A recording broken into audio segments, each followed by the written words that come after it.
ડભોઈ તાલુકાના પલાસવાડા ગામમાં કબીર મંદિર પાસે આવેલા એક ગોડાઉનના બાતમીના આધારે સ્ટેટ મોનિટરિંગ સેલના પીઆઈ આર.કે. કરમટારની ટીમે દરોડો કરીને ભારતીય બનાવટના વિદેશી દારૂનો મોટા પ્રમાણમાં જથ્થો ઝડપ્યો। આ રેડમાં કુલ 1407 બોટલ દારૂ મળી આવી, જેને બજાર ભાવ મુજબ ગણવામાં આવે તો તેની કિંમત અંદાજે ₹17,08,000 થાય છે।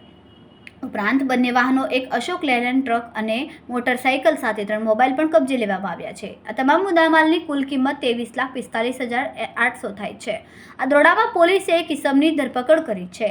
મળતી માહિતી અનુસાર ધરપકડ થયેલો શખ્સ વિકાસ ભવરલાલ બિશ્નોઈ છે, જ્યારે અન્ય નામો તરીકે રાજુ ઉર્ફ રાજવીર બન્ના, સુરેશ કુમાર જુગતરામ સહિત અજાણ્યા ઇસમોએ 2 ડ્રાઈવરોનો સમાવેશ થાય છે, જેમને હાલ ભાગેડો તરીકે દર્શાવવામાં આવે છે।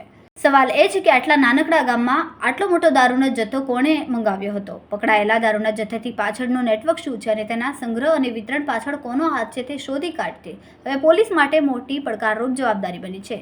આ ઘટનાથી સમગ્ર પલાસવાડા અને આસપાસના વિસ્તારમાં ચકચાર મચી છે। સ્થાનિકો પણ ચિંતામાં મુકાયા છે કે તેમના શાંત વિસ્તારમાં આટલી મોટી દારૂકાંડ કેવી રીતે શક્ય બની। રિપોર્ટર ફઝલ રઝાક ખત્રી, ડભોઈ।